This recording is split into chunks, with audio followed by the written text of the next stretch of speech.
प्रिय विद्यार्थियों, मैं Prakash Chand Bairwa, assistant professor in ABST government PG college Dausa. MCom final ABST के पेपर कंपलसरी 5 जो कि एडवांस्ड अकाउंटिंग का है, उस पर हम द्विव खाता पद्धति के अंतर्गत जनोपयोगी संस्थाओं के अंतिम खाते किस प्रकार तैयार किए जाते हैं उस पर चर्चा कर रहे थे। अब हम चर्चा करेंगे द्विव खाता पद्धति के अंतर्गत स्थायी संपत्तियों के पुनर्स्थापना पर किस प्रकार का व्यवहार किया जाता है। तो इसकी हमने थ्योरेटिकल पार्ट देखा था, अब इस पर हम सवाल देखेंगे।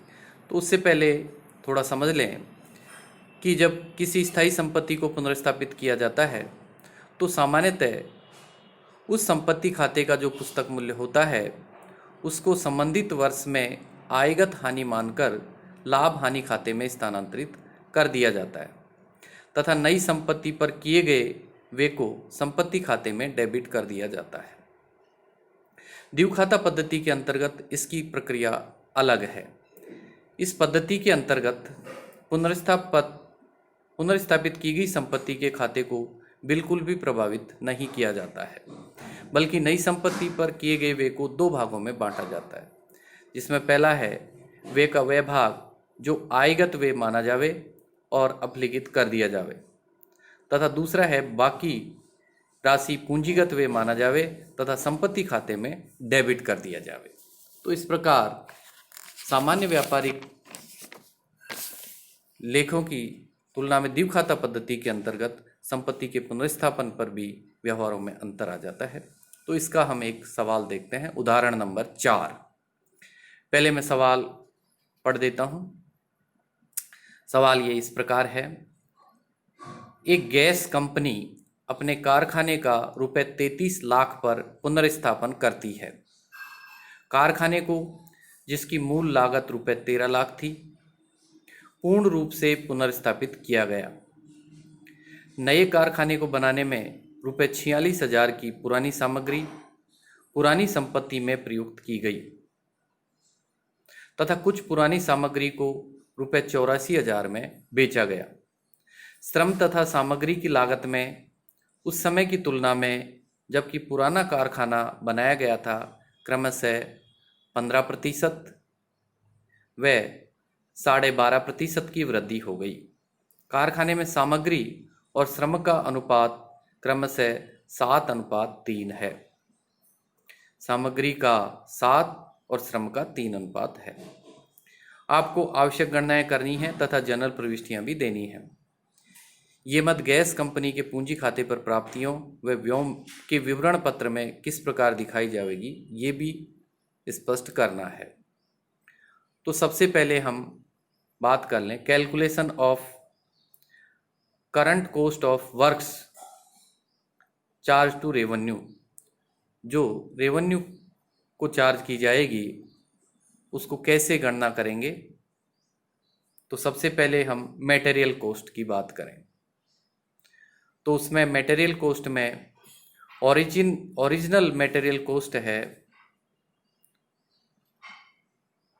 जिसको जो कि 7 के अनुपात में है, 7:3 में है सामग्री और श्रम का अनुपात।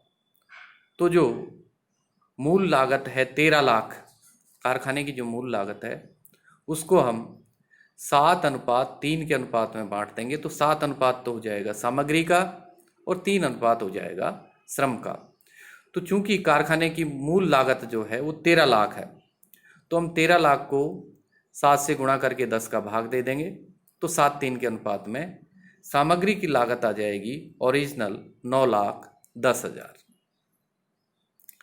इस सामग्री की जो मूल लागत आएगी इसमें जो वृद्धि होगी increase at the rate of 12.5%। 12.5% की जो वृद्धि हुई है वो 9,10,000 पर 12.5% की वृद्धि और ऐड कर देंगे तो हो जाएगी 1,13,750।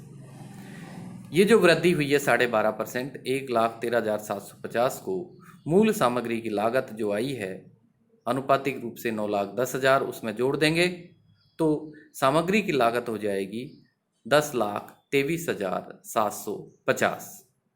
अब हम बात करें लेबर कॉस्ट की, श्रम की लागत।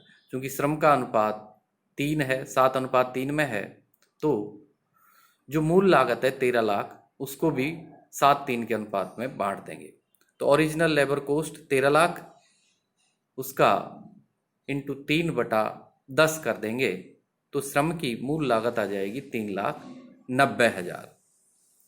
अब चूंकि श्रम की लागत में 15% की वृद्धि हुई है, तो इसमें increase at the rate of 15% और कर देंगे 3,90,000 का। तो 3,90,000 का 15% बढ़ाएंगे तो ये 58,500 हो जाएगा। और इस 58,500 को हम 3,90,000 जो मूल लागत थी श्रम की उसमें जोड़ देंगे, तो ये श्रम की लागत हो जाएगी 4,48,500। और अब करंट कॉस्ट और चार्ज टू रेवेन्यू हो जाएगा इन दोनों का टोटल, सामग्री और श्रम का, तो ये हो जाएगा 14,72,250। अब हम कैलकुलेशन ऑफ कैपिटल एक्सपेंडिचर करेंगे। तो cost of construction of work, ये हमें दिया हुआ है 33 लाख। अब इसमें से लेस चार्ज टू रेवेन्यू जो अभी हमने कैलकुलेट किया था 14,72,250, उसको कम कर देंगे, तो कैपिटल एक्सपेंडिचर आ जाएंगे हमारे 18,27,750। अब हम calculation of amount paid for new assets के लिए, तो cost of new assets 33 lakh है, इसमें से लेस मटेरियल री यूज्ड फॉर ओल्ड असेट, जो पुरानी संपत्ति थी उसकी संपत्ति का हमने 46,000 का यूज कर लिया है, तो वो इसमें से हम कम कर देंगे।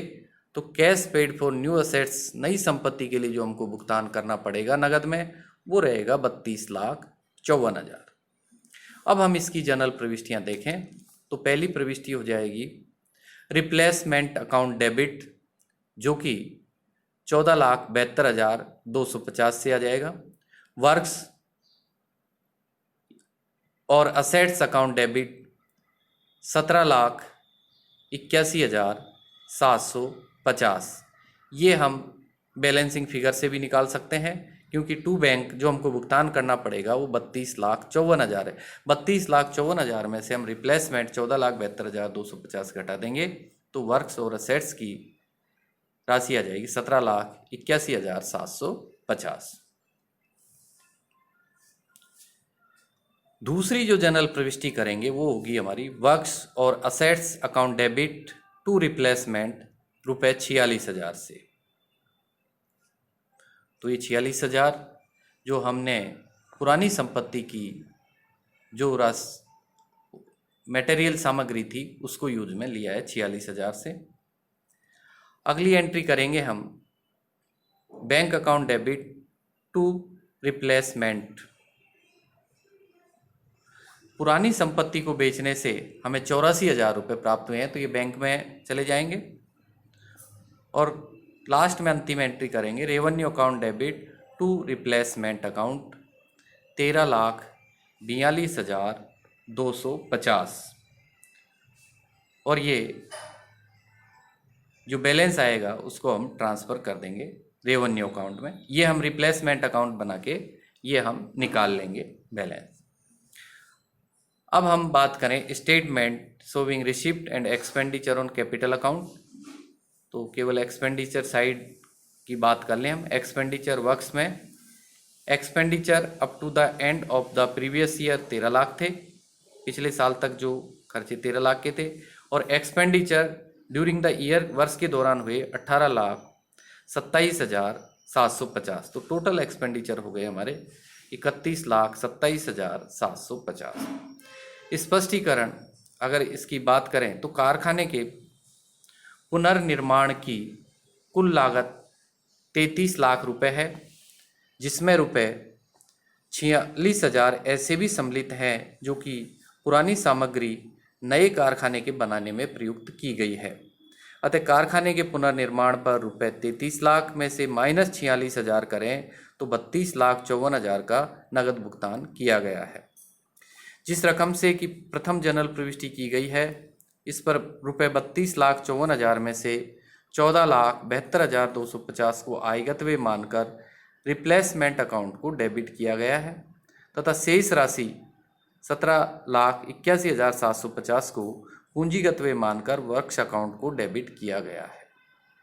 ₹46,000 की जो पुरानी सामग्री नवनिर्माण में प्रयुक्त हुई है उसके लिए द्वितीय जनरल प्रविष्टि वर्क्स अकाउंट को डेबिट करके रिप्लेसमेंट अकाउंट को क्रेडिट किया गया है।